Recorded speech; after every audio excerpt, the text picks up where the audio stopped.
to feed. You can see that here we have only the sheep, the same on that side, and here we only have the goat.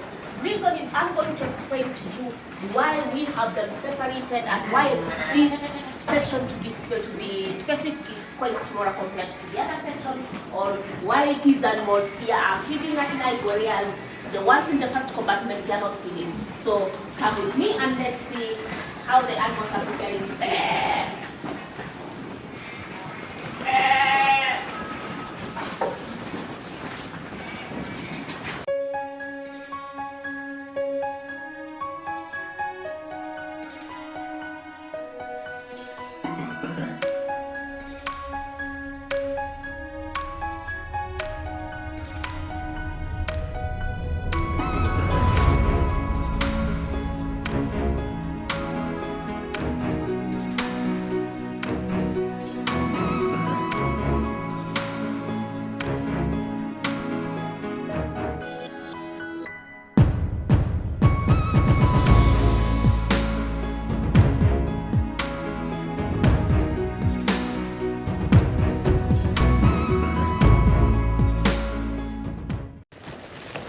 Mambo imechemka, and if this can be seen and brought to you just from Kenya, this year is a year that I'm going to surprise you and shock you with what is going to be coming. If you're new to our YouTube channel, guys, kindly hit the subscribe button, like, and share as much as you can so that you don't miss out on any other new episode that is coming.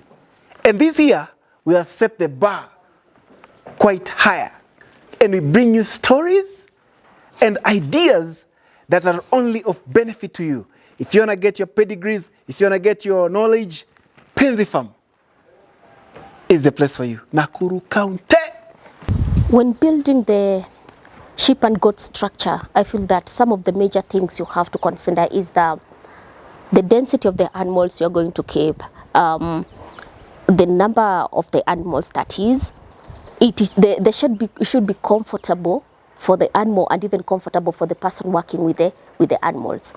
Many people are used to having the raised sheds for the shoats. You know, I think it's the raised shed for the sheep is the most common shed. However, in our case here, we used the barn. One of the reasons why I use the barn, most people ask if this is working for us, and yes, the barn is working for us. The major reason is that we have the barn here, and as we have the raised sheds as well. But due to the external factors, the barn seems to be working much better for us as compared to the raised shed. For one, we are located in one of the highest altitudes. The place is cold and it's very, very, very, very windy. So what we noted is that with the raised sheds that we had initially constructed is that we weren't able to control the weed from the animals. You know, weed, it's not something that you're going to control. However much we're trying to block the weed, we realized that the drought was still getting into the shed. That's when we came up with the idea of building a barn and then hosting our animals here. And to be sincere, after shifting our animals from the raised sheds to the barn now, we've reduced our pneumonia cases by 90% the last 1 year. So factors we considered when we were building these, for one, we are highly intensive farmers, so we are looking forward to hosting quite a large number of animals in this shed. So this shed here helps us to host all these animals. The other factor we considered is that despite the fact that the weed is a factor that is on the negative side of this for our case, we have to make sure that even when constructing, this shed is as free flow of air. That is, you can see we constructed the shed with the bricks almost 3/4 way, and from the upper part then we had to cover it with the polythene. This polythene, we roll it back during the dry seasons or when it's too hot. This polythene helps to maintain the warmth during the day so that when the animals come in the evening, the place is still warm. The other factor is that if we note that the shed is becoming stuffy, we go ahead and roll up the polythene. This helps the air to flow direct, and then we can be able to maintain the freshness in the shed as well. Then after you construct the barn, the other thing you have to consider while you are constructing your shed or your pen for the livestock is that you have to partition it. This partition should come all the way from where to hold the pregnant mothers, a lambing area, lamb pens, creep feeding area, isolation area, which is very, very, very crucial in any farm or in any shed that you are coming up with. So the other thing is that you can even partition it in a way that it can hold the animals as you wish. The last thing you want as a farmer is to mix your animals together. Especially the sheep, the stampede sometimes gets too bad that you can end up with major losses from lambs. If the stampede is too much, the lambs they die, and those are some of the losses you don't want to go through after you construct a nice house. So I'll take you through the way we've partitioned this main pen. So one thing you'll also note that the pens, the sizes, they vary. They are not of the same sizes. So our first compartment here is quite big, and this is the largest. Generally, it holds about 60 animals when we are fully stocked adult animals. So we are able to hold all the about 60 adult animals here. And the reason we have these at land is that sometimes you need to, when you're doing the activities, you need to bring your animals together, and then it will be easier for you to be able to attend it. Two, sometimes the flock is large, especially they use when they are pregnant or when they are dry, and we can be able to combine them in this one compartment. We go ahead and have the same size on the other side. So this side I have the Hampshires, and this side I have the Doppers. You'll also notice I've put some straws there. The floor for these shed, to be particular, is concrete, because our places can be rainy and it can be muddy, and our soils, being the rain soils, they can hold that the water or the urine for a longer period. So what we did is we came up with a concrete floor. That way it will be easier for it to dry. It will be even easier for cleaning, and even for disinfecting and all that. On the next compartment here is where we keep our goats. As you can notice that where the goats sleep and where the sheep sleep, the bedding is different. Reason being, the goats are little clean flakes. You'll never find the goats sleeping on their own urine, on their own dung. They'll always go looking for a place that is more dry. But for the sheep, it's the opposite. That way you have to give some beddings for the sheep. And this helps us to be able to clean the shed on daily basis. So unlike the shed for the sheep, the shed for the goats, we are able to clean it on daily basis. We remove the manure, and then on weekly basis we have to do our deep cleaning. Okay, you can see the sizes are smaller. This will help us to subdivide the flock as we want, because for the goats we don't need to keep the mothers together with the daughters. The same we do with the sheep. And since the flock for the goat it's quite smaller as compared to that of the sheep, hence the compartment for the goats are a little bit smaller. And here we have our next partition, which at the moment is serving as the nursery, but I'll be talking about the nursery in our next compartment on the other side. And shorts, being the shorts they are always sneaky. Make sure that you can contain them as much as you can. This gate helps me to control the flock on that side and the flock on this other side. Hence, they can't be too sneaky. They can be quite clever sometimes. This side we have the stripping area for the goats.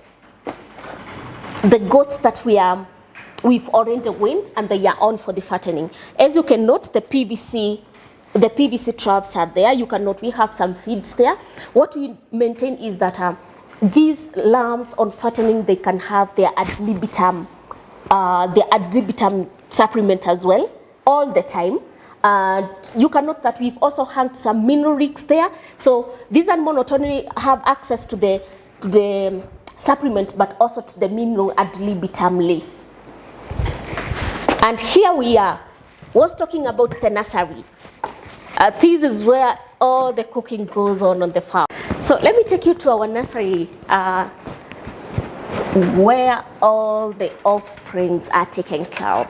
So personally, I believe that the nursery is the most important part for a farm. If you don't take care of your lambs well, you have no future flock.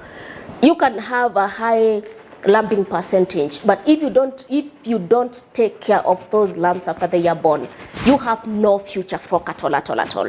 So here is our nursery. As you can see, we've provided bedding straws warm enough to keep the lambs warm and still not too dense to hold too much of the dirt. Reason being, for the nursery, we clean it every 3 days. Every 3 days, we have to change all the beddings, we have to disinfect the pen, and we have to disinfect the lambs as well. Here we've provided a feeding trough. This is whereby we provide our DM, that is the dry matter. And you can note that for the lambs, their fins, they have more of the rusan. We provide them with more rusan. This way we want them to have more protein. We also have some supplements troughs for them. We have to put the supplements here, and they can have anti-libitum supplements. This nursery to us acts as a creep feed area. The mothers don't have access to the nursery. That way they can't contaminate the feeds, and all the supplement we put here, we have to see that the lambs can be able to feed on them, and we'll be able to monitor how much feeds they are seeing. Next, we have our bonfire area. Molo is cold, and Penzi Farm, it's more cold than windy. And the last thing we want is having any pneumonia case. So these fire, or the bonfire for our lambs as we call it, we have to make sure that it's running all through the night. So the person in charge of the nursery at night, apart from observing the lambs and how they are feeding and how they are, he also has to make sure that this fire runs all through the night and the lambs can keep warm. Something else you have to say is that since the mothers don't stay with the lambs, they stay on the other side. The other part of the pen you need to have is you need some resting cubicles. Okay, you can see these cubicles, it's cleaned, it's all cleaned up, have no manure, and you can tell that there is no animal that has been sleeping here for quite some time, and so these act as our sleeping, our resting cubicles. So when we are switching the animals after disinfecting, we use these resting cubicles. We use these resting cubicles to switch in the animals. We are done with our cleaning and disinfecting, and the cubicle will be resting for about two months. And then after that, when we'll be shifting the next flock, then this is the cubicle they are going to use, and then the other cubicles that they've been using now can be used as on resting. It also helps when you are leaving the cubicles not used for some time. It also helps you in case there was an infection. The period that the cubicle is resting, then you can be able to bring it down. So next, I'm going to take you to the most important part, or another important part of any pen that you're going to construct. That is the isolation area. And in this case, we've combined our isolation area with our maternity wing. So you can see these cubicles here. They are tiny. We use this cubicle as isolation area and as a lambing pen. You can see here we have a mother. She just got into labor, and we are hoping she's going to give us a beautiful baby lamb very soon before the end of the day. The way we've designed these cubicles, it's to host a lamb and the lamb and the mother or the lambs and the mother for a few days before we shift them to the nursery. So here we put the lamb and the mother immediately after birth, and they stay here for around 7 days. These 7 days act as a time for the mother and the lamb to have some boarding time, and it will also help you as a farmer to be able to monitor the specific ewe after it has given birth, because there are so many things you need to be able to observe in a mother after it has given birth. Is she okay? You don't want her to get milk fever and not be able to notice. You need to be able to observe this newborn. You need to make sure the newborn is nursing enough. And once they stay here for 7 days, the board that they are going to create, that board won't be broken anytime soon. So after 7 days, we switch the mother and the lamb. We take the lamb to the nursery where we were previously, and then the mother, you can now join the other mothers for feeding. So after 7 days here, this lamb has already got enough of fast energy to keep kicking, and they can join the others, and by the 10th day, she's already introduced to creep feed, and they can be able to have enough time to creep feed. You might ask, why are we keeping the animals separately? like why are we keeping the mother and the lamb separately when they after lambing? We are talking about the stampede that happens if you put your flock densely together. Now imagine a case scenario whereby a mother's given birth and all the other animals, they get the curiosity to see the baby. There are chances, one, this mother will be in too much pain, she's going to neglect this baby. Two, another case scenario is whereby the other animals will get so excited and want to see this new one that has come to the world, and in the time of push and pull and wanting to see, they step on the kid dies. Or you get a very healthy lamb that is born, you can't be able to monitor it and monitor how much colostrum it has taken, you get a weak lamb or even it gets sick. So the whole reason we isolate them is, one, for proper management, and two, to be able to observe the animals and be sure that they are in their best state. Also, we use these isolation pen to isolate in cases of any new animals or any sick animals. We use these pens to isolate them, and as you can see that each and every pen is provided with a feeding trough and a sleeping area. The measurement being 2 meters squared, it can hold at least one mother and a lamb, or two mothers maximum and a lamb. Also, we use them for bullies. You know, there is always the bullies bullying the bully, but if the bully is a bully, anaenda detention. Thank you.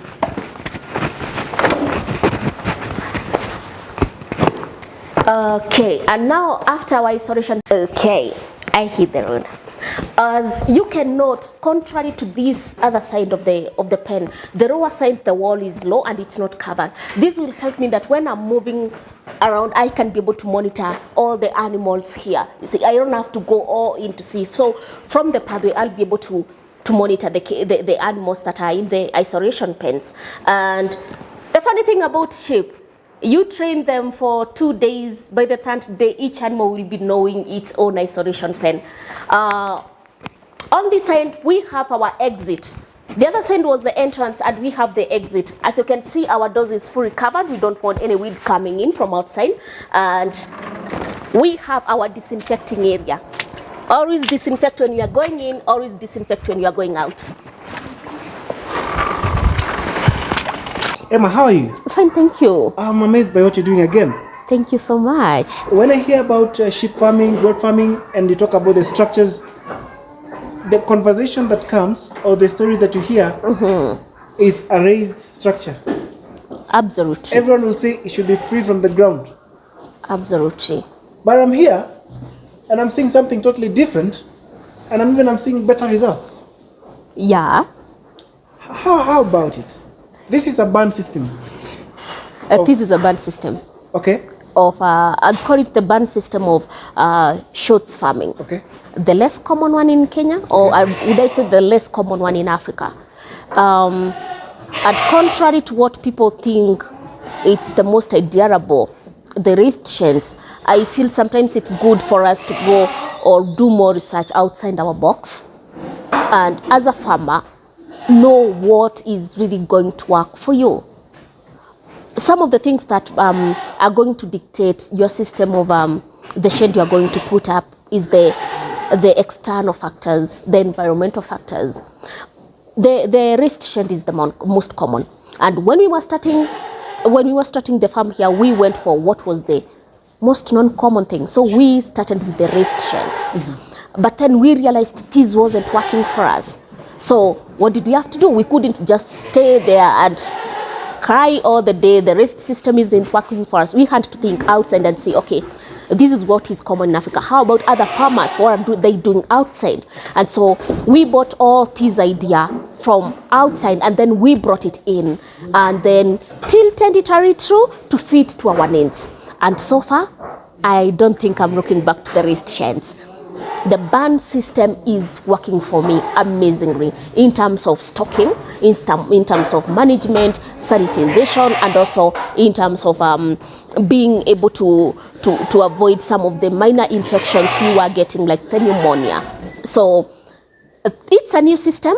I know, when something is new, not many people are ready to embrace that. Correct. But personally, I'm not looking back from this. I'm tempted to believe that raised sheds are good, yes. But to me, I only feel like they are good for separation of the droppings. And okay, I stand corrected, but that's my opinion. Yes. The reason why I'm saying so, I've traveled. I do farming in West Pokot. Those are very dry areas. Yes. Those goats and sheep, they sleep on the ground. Absolutely. They just take some sticks and then they make something round. They sleep there. And they are comfortable. The manyatas. Yes, the manyatas. Yes. The traditional. Yes. I'd say it's the traditional way of doing it. Those cases are not so high. But I tend to believe this way. Okay, that's my school of belief. Yeah. A raised shed will work well in a hot area or a warm area. But here, when I'm inside here, I feel warm. Yes. When I get outside, honestly, it's cold. Chilly. It's chilly. Yes. I remember when it's cold, science says that an animal will feed more. Absolutely. To keep its body warm. It's going to burn more. Even what it has already stored, the fat it has already stored, it's going to burn more. And with these exotic breeds, the pneumonia has to be a guest.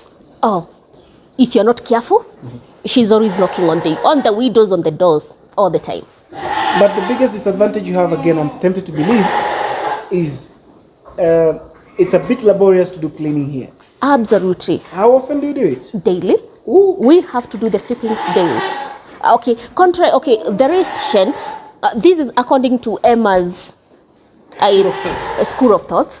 The raised sheds are easy to maintain when it comes to cleaning, because most of the droppings, they are going to go down there, and then maybe you can remove the manure down there once a month or in 2 months or once in a blue moon. You won't need too much labor, okay?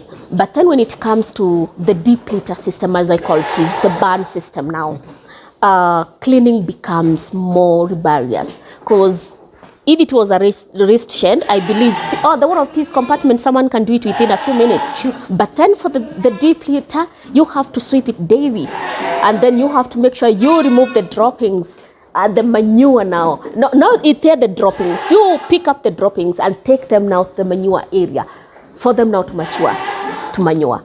So it is more laborious when it comes to maintaining the cleanliness in the barn. But then something else I believe, when it comes to disinfecting, when it comes that you want to disinfect or you are doing the deep cleaning, you won't be having struggles, All I need is just come with a pipe of water, mix with my acaricide or the disinfectant, boom, with a brush, and I'm done. Wow. Yes. So you mean, if I have lots of sawdust here, yes, and the animals are sleeping with the sawdust, would it give me more time before I remove it? Oh yeah, if you're going to use the sawdust, which then, according to Emma's school of thoughts, I highly not advise, because sawdust, they tend to breathe in the small chunks. So you're going to be having pulmonary infections, and then you'll be treating pneumonias which are not there. You see, I always advise going for straws. Straws? Yes. If you can get the barley straws, the wheat straws, and then you put them here, then you don't need to clean it on a daily basis. You can clean it once in every 2 months. Just keep it rocking around. And then you use some, you can feel that despite the fact that our area is so closed and it's warm, you can't feel any ammonia in the air. It's clean. Because we have a secret whereby we use the agriculture rime. So we use the agriculture rime here, and then it absorbs all this ammonia. So there is zero ammonia in here. Yes. It was wonderful. Thank you. I know if you want to learn more, you have many questions to ask, you can reach out to Penzi Farm directly. I've shared their banner in this video. I've also shared the number in the description, and you can always reach out if you want to grab your ewe, your ram, your Red Kalahari, your dopa, and all that. People are free to contact you. Absolutely. And advice. Absolutely. The next big thing is see you in South Africa. See you in South Africa soon. Cheers.